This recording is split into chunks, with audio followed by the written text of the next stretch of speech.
Assalamualaikum warahmatullahi wabarakatuh. Pemirsa, berjumpa lagi di Gula Darah Normal Channel, episode 3.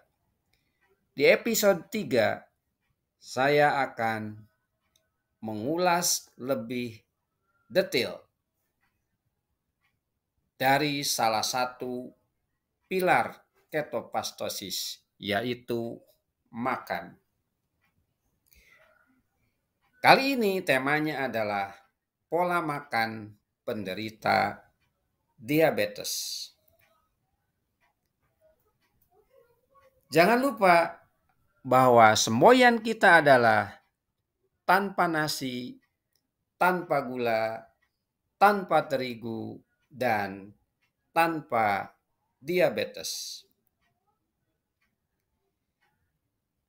Seperti yang saya sampaikan di episode sebelumnya, bahwa channel ini lebih berbicara tentang pengalaman saya sendiri, yaitu tentang ketopastosis dan intermittent fasting. Agar ketopastosis membuahkan hasil yang maksimal untuk kesehatan kita, kita perlu memperhatikan pola makan. Ada istilah 3J 1P, bahwa dalam pola makan perlu diperhatikan jenis makanan, jumlah makanan, jadwal makan, dan penyajian makanan. Yang pertama, jenis makanan. Karena saya menjalankan ketofastosis dan intermittent fasting dengan pola 20/4 atau 20 jam puasa dan 4 jam rentang waktu untuk makan, maka makanan yang saya konsumsi berupa protein, lemak, buah-buahan seperti buah beri, pisang, apel, dan salak. Selain itu, saya juga mengkonsumsi sayuran tertentu seperti kembang kol, brokoli, kubis, bayam. Sayur dan buah-buahan dapat dijadikan sebagai pengganti karbohidrat. Sebagai camilan, saya juga mengkonsumsi kacang-kacangan seperti kacang tanah, kacang almond, kerupuk kulit. Nah, kerupuk kulit bukan berarti kacang-kacangan, tapi termasuk ke dalam makanan yang bersifat hewani dan banyak mengandung lemak. Saya sama sekali tidak mengkonsumsi nasi, umbi-umbian, termasuk tidak mengkonsumsi makanan yang berbahan terigu dan gula. Yang kedua, jumlah makanan yang dikonsumsi. Sekali lagi, ini adalah pengalaman saya sendiri. Ada beberapa opsi, karena kalau hanya satu opsi tentunya akan merasa bosan. Nah, opsi pertama, ini saya mengkonsumsi 6 butir telur, 1 piring sayuran, 1 buah alpukat, 50 gram sampai 100 gram kacang tanah. Opsi kedua, saya mengkonsumsi 2 butir telur, 4 potong paha ayam, Kenapa paha ayam? Karena paha ayam lebih banyak mengandung lemak dibanding dengan bagian yang lainnya. 1 piring sayuran, 2 buah pisang, dan 50 sampai 100 gram kacang-kacangan di sini. Itu untuk jangka waktu 24 jam. Opsi ketiga, saya mengkonsumsi 3 potong paha ayam, 3 potong daging sapi. Nah, di sini kebetulan tidak mengkonsumsi telur. 1 piring sayuran, biasa ada buahnya dan ada camilannya. Ya, sama itu dikonsumsi untuk keperluan atau kebutuhan dalam jangka waktu 24 jam. Yang berikutnya adalah jadwal makan. Karena saya menjalankan intermittent fasting, yaitu model 20 jam puasa dan 4 jam waktu makan, maka saya makan 2 kali dalam sehari. Atau dengan model 2 meals a day. Dengan ilustrasi sebagai berikut. Makan jam 4 sore. Nah, nutrisinya adalah yang termasuk atau yang kategori protein dan lemak, yaitu 3 butir telur.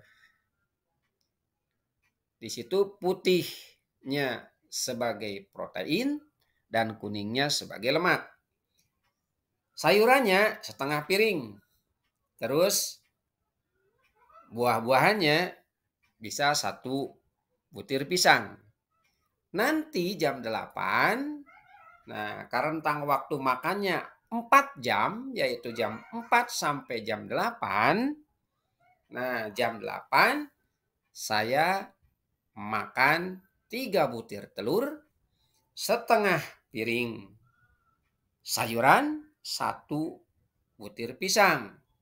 Nah, sebagai camilannya itu rata-rata 50 sampai 100 gram kacang-kacangan. Alternatif kedua yang saya lakukan atau yang saya makan dengan model 2 kali makan dalam sehari adalah sama waktunya, yaitu jam 4 sore 3 butir telur. Nah, sekarang sayurnya langsung 1 piring dimakan. 1 piring sayur. Jam 8-nya nanti 3 potong paha ayam. Ini protein dan lemaknya berarti ada di telur dan paha ayam. Terus buahnya alpukat 1 buah dan camilannya sama 50 sampai 100 gram berupa kacang-kacangan, atau kalau tidak kacang-kacangan itu kerupuk kulit. Yang terakhir, cara penyajiannya atau penyajian makanan. Penyajian makanan intinya adalah memasak makanan harus tanpa gula, tanpa penyedap, dan tanpa pengawet. Jika makanan itu digoreng, usahakan tidak menggunakan sembarang minyak. Minyak yang dapat digunakan bisa minyak tak jenuh seperti olive oil, avocado oil, sunflower oil, palm oil, dan minyak dari biji-bijian. Ya, saya biasanya yang lebih mudah adalah menggunakan minyak kelapa asli. Cara menggoreng juga perlu diperhatikan. Usahakan makanan yang digoreng tidak dicelupkan pada minyak yang terlalu panas. Saya biasanya makanannya dilumuri minyak, kemudian dipanaskan di wajan.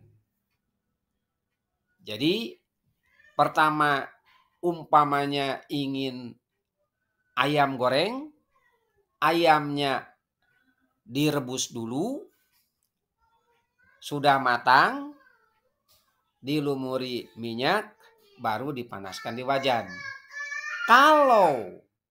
Kalau ingin lebih aman lagi, minyak hanya digunakan sebagai dressing makanan saja.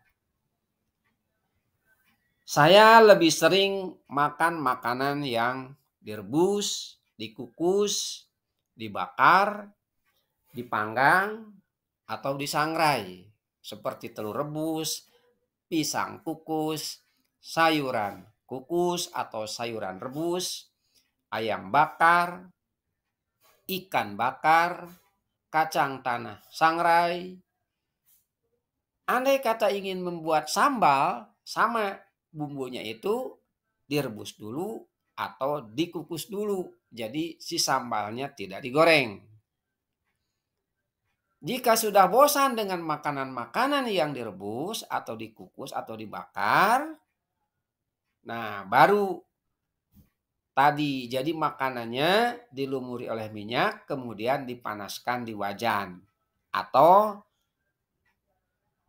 tadi bisa minyaknya hanya dijadikan sebagai dressing makanan saja, tapi dengan catatan minyaknya adalah minyak tak jenuh. Salah satu contoh yang saya gunakan adalah minyak asli atau minyak kelapa asli.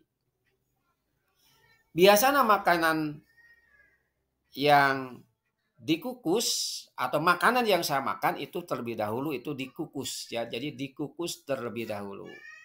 Nah, sekali lagi saya juga sesekali mengkonsumsi makanan yang digoreng tapi caranya seperti tadi, dilumuri minyak, makanan yang sudah matang dilumuri minyak, kemudian dipanaskan di wajan. Itu yang bisa saya sampaikan. Mudah-mudahan bermanfaat buat semuanya. Billahi taufiq wal hidayah. Wassalamualaikum warahmatullahi wabarakatuh.